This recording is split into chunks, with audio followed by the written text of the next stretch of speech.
The top 10 blue lock players post the U20 World Cup. So yeah, guys, I know, and we all know that the U20 World Cup has not happened yet, and it's not even close to happening from what I'm seeing. But I decided it would be a cool idea to predict what I think the top 10 players are going to be after the U20 World Cup, just based on their performance. Who I think is going to be performing the best versus who I think is not going to be performing that well. Anyways, without further ado, if you guys like this type of video, please remember to hit that like and subscribe button. I'm so close to 7,000 subscribers. The goal is to get to 10,000 by the end of the year. So if you could, please hit that subscribe button. Please share it to your friends. And without further ado, let's get right into this video. Coming in here at number 10, I have Kunigami Rensuke, aka Ichigo, aka Hollow Ichigo, aka whatever the fuck you want to call him. Because Kunigami, I just don't see any possible reason why he's going to be good in this World Cup. Now listen, don't get that wrong. I don't mean as in good, like, oh, he's not going to do anything. He's going to play shit the entire time. He's terrible. I mean like good in terms of compared to everyone else. I think Kunigami is going to do very little in this arc.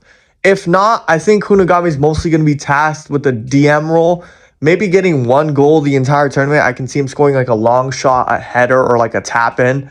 But I just don't think Kunigami, if we seen that he was going to be crazy, we would have seen it in the NEL. The NEL is the literal peak of Kunigami in terms of hype. Like, Kaneshiro wrote him narratively at the start of the NEL to be one of the best players coming back. And I'm not going to lie, I'm left feeling kind of disappointed with his performance. You know what I'm saying? The biggest thing he ever did in this entire, NEL was, well, first he gamed Bachira. I guess he scored the game-winning goal. But then after that, he got a tap-in versus Manshine, ghosted versus Ubers, and then against PXG, he wasn't even a striker at that point. He was literally just guarding Shido the entire time. So yeah, guys, I cannot rate Kunigami in terms of what he's going to do in the U20 World Cup because going off what I've seen in the NEL, this guy's not a top 10 player. Like, you know what I'm saying? He's not that good. I personally don't think his value should even be that high in the first place. But yeah, moving on. Coming in at number 9, we have Aiku, and this is going to destroy my entire point from the last one where I said I didn't see enough from Kunigami. I'm saying the same thing, that Aiku is going to be above Kunigami because personally, guys, I've seen Aiku peak a lot higher than Kunigami. I know you guys are going to say, oh, but in the NEL, it's the same thing. He basically did the same thing as Kunigami. I understand, right? He didn't do much in the NEL. But what Aiku did do is he learned from a world-class center back next to him in Lorenzo. Remember, guys, Aiku is actively playing in a defensive-oriented team. I think peak Aiku in U20, when he was stopping every single one of those strikers, hitting the flow state, using Metavision, that's a higher peak than I've ever seen from Kunigami. And if he can get higher than that in the U20 World Cup, I think Aiku is going to absolutely clear Kunigami in terms of performance. And guys, we cannot forget, guys, Aiku is one of the only main defenders on Blue Lock. And we know we're going to be going past a lot of strikers. I don't want there to be another NEL situation where we only have Isagi, Rin, Barou defending. Please, Kaneshiro, have the midfielders and defenders do their job. So yeah, I think there's going to be more focus put on Aiku in this portion since he's the best center back that Blue Lock have. And we've seen how good he can really be at his best level. So yeah, he's definitely above Kunigami. Next up, I have another controversial take, I think, and that's Hiyori. I have Hiyori coming in at the 8th spot. Now, a lot of people think that Hiyori is overrated. They all think that Hiyori is just not that good. Guys, you don't see the vision. Because I see the vision with Hiyori, bro.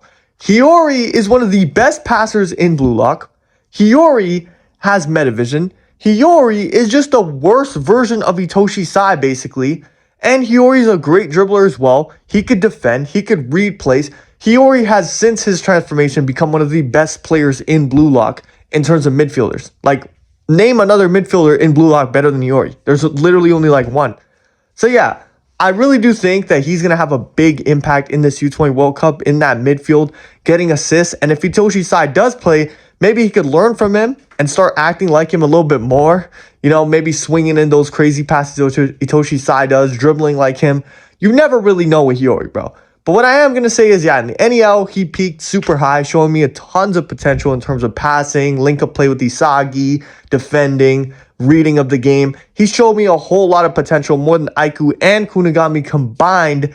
And yeah, with that said, I think I don't have to make this that long. I think you guys get it. Hiyori is just going to be nasty in this tournament. Coming in next, I have Shido. And you guys are all going to be like, oh my gosh, there's no way, Extendo. Why is Shido this slow? Shido showed us some amazing performance back in U20. Okay, I'm going to say that one more time. Oh my gosh, Extendo. Why is Shido so low? Shido showed us amazing performance back in U20. Okay. And I know a lot of people are going to be like, oh, but you brought up Aiku's performance in U20. Brother, Aiku is a defender. He's a defender, right? And we already know how Blue Lock's defenders, they get scruffed. We already know that. But I think if Kaneshiro is going to lock in, the only prominent defender on the Blue Lock 11 right now is Aiku. So he's definitely going to get spotlight over the others. But when it comes to strikers, bro, is Shido even top 5 anymore? In terms of ability, guys. Pure ability. Are you taking Bachira or are you taking Shido? I don't want to turn this into who's a better player because I want to strictly talk about how I think they're going to play. I think Shido's going to grab a couple goals, right? I think he's going to grab a couple goals in the group stages, but he'll never be the guy that gets the decisive goal. He'll be the guy that gets the first goal in the game, you know, maybe the second goal in the game to equalize the game. But I feel like in the bigger games where the goals really matter, it's harder to score. I think Shido is not going to be that good in this tournament. Aside from one team, I think a very organized defensive team, the two players they're probably going to really struggle with is Shido and Barou because they quite literally just don't even fit the norms of regular football. They're quite literally anomalies in every single way, shape, or form. So those are the teams I think Shido will go off against. Now listen, I'm not going to say he's going to play bad. I think he'll have a good tournament overall, but the guys above him, I think, are just going to be better. Next up, we have Rio. Another controversial opinion. Now, what is that? Like the 6th one this entire video? I know my comments are going to be raging at me for this list.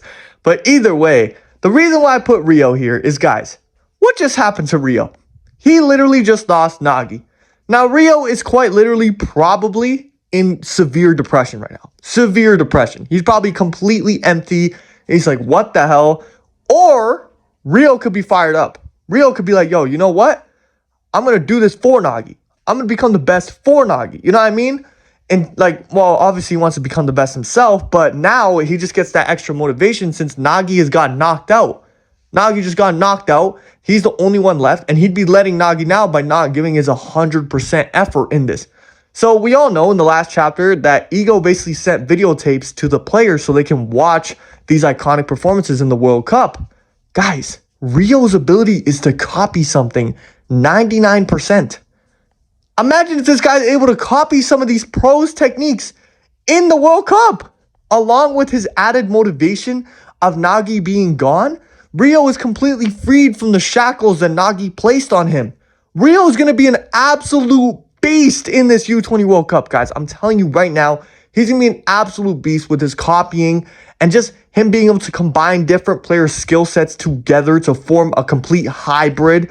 Like, he's going to be everywhere on the field, defense, offense, and man, just the narratively too. Like, Nagi just got kicked out. He has to be a demon in this World Cup. Otherwise, I don't see why Kaneshiro would build up this whole Nagi-Rio thing with Nagi getting kicked out, because it has to have to do something with Nagi and with Rio, with both their arcs. So yeah, coming in next, we have Bachira.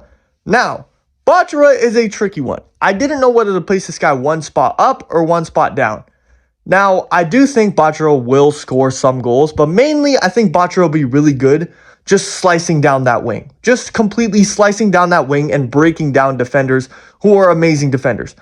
I don't know. I remember the last time Bachira got the ball stolen off of him when he's dribbling up the field. I literally do not remember that. Maybe that was in the second selection against Tokimitsu, who's now working at McDonald's. So yeah, Bachira quite literally hasn't got the ball taken off of him in such a long time. I can't see somebody one-on-one stopping Bachira. Now, a team that might be able to stop Bachira, as you guys can see in real life too, a lot of players who are really good at taking multiple people on kind of get like slowed down when teams play a complete low block. You know what I'm saying? Just stick 11, 10 players in the box. And I feel like there might be a team like that has a strategy to put 10 people in the box and then hit on the counter once they have the ball.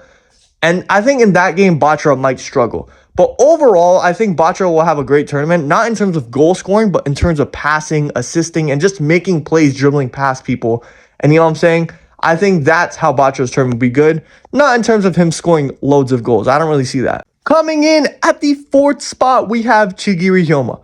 A lot of people are also going to think this is controversial, like the 8th time in this video. And I agree. I think this is controversial. I had to take a little time thinking about him and Bachira. But when you look at it narratively, guys, I think in this arc that Chigiri Hyoma is going to tear his ACL. Right? I think it's going to be a very sad moment.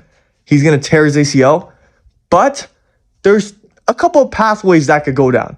That could either be because of Isagi, right? Maybe Isagi having something to do with it. Or that could either be with Chigiri just outstretching himself. You know what I mean? Like outstretching his skill, reaching his complete limit as in his body. Because we've seen what happened in U20, guys. He went for that header against Shido, lost it, and he's like, damn, like I'm kind of tired. We know when Chigiri gets tired, his leg starts acting up. I feel like just for this one time in the U20 World Cup, if an important moment comes up, he needs to get to the ball. There's going to be a horrific tackle or something. And Chigiri, like, I'm sorry, but I think he's going to tear his ACL in a very decisive moment. Now, the thing is, I think that before he tears his ACL, the reason why I have him this high is that Kaneshiro is not just going to let this guy play shit the entire time, then tear his ACL. That's not Kaneshiro. Kaneshiro will give him some crazy feats, maybe going with Loki. Maybe he'll be as fast as Loki, full power Chigiri. He's going to let us see how good Chigiri was at his full power before taking away. You know what I'm saying? I just think it'll be a waste not letting us see the full potential of Chigiri Hyoma with his leg before taking it away. You know what I'm saying? So yeah, I really do think that Chigiri, he might not have the craziest tournament, better than Bachira maybe, but I think he'll have the craziest like feats and moments. Like he might be the first guy to be able to keep up with Loki in the series, which will be absolutely insane. Could you guys imagine that? But yeah, moving on. We are moving into the top 3. And just like the rest of the list, guys, I thought this was quite controversial too. I have Rin Itoshi here. Now, the reason why I think Rin Itoshi might underperform in this tournament, even though I still have him top 3, is because Rin is Rin, guys. We know Rin's standard. He's going to go crazy, score loads of goals, do a bunch of shit. But if Itoshi Sai is on the field, I think Rin might struggle. Not in terms of football, but mentally. And we know, guys, when a footballer in blue lock is mentally harmed or mentally thrown off their game, they start to play worse. So I feel like Rin will have a couple games where he's just not going to be up to par. Like he won't be playing that good. And it's going to show in his play. And so I think him being rattled is going to have a big thing with his whole tournament. That's if Itoshi Sai plays. If he doesn't play, I also think that last arc in the NEL might be the last arc we see Rin as a number 1.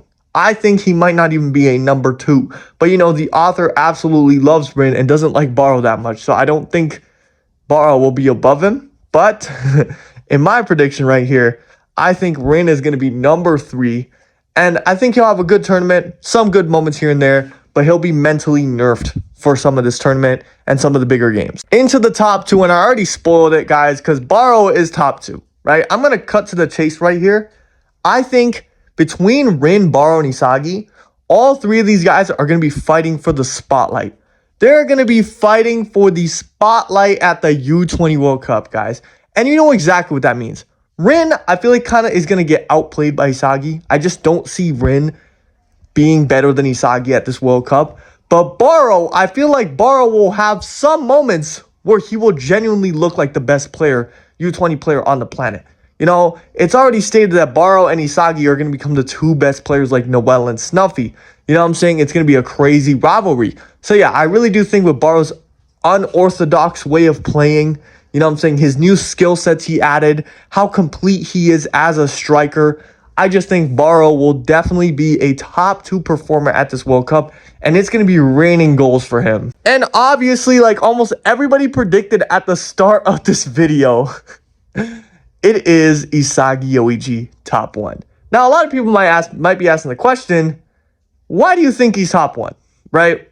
The reason why I think Isagi is predetermined to be top 1 is because I think, like a lot of people, that Isagi is going down a dark path. I think this is going to be the tournament where we fully see Isagi going down his full edgelord Demon King path.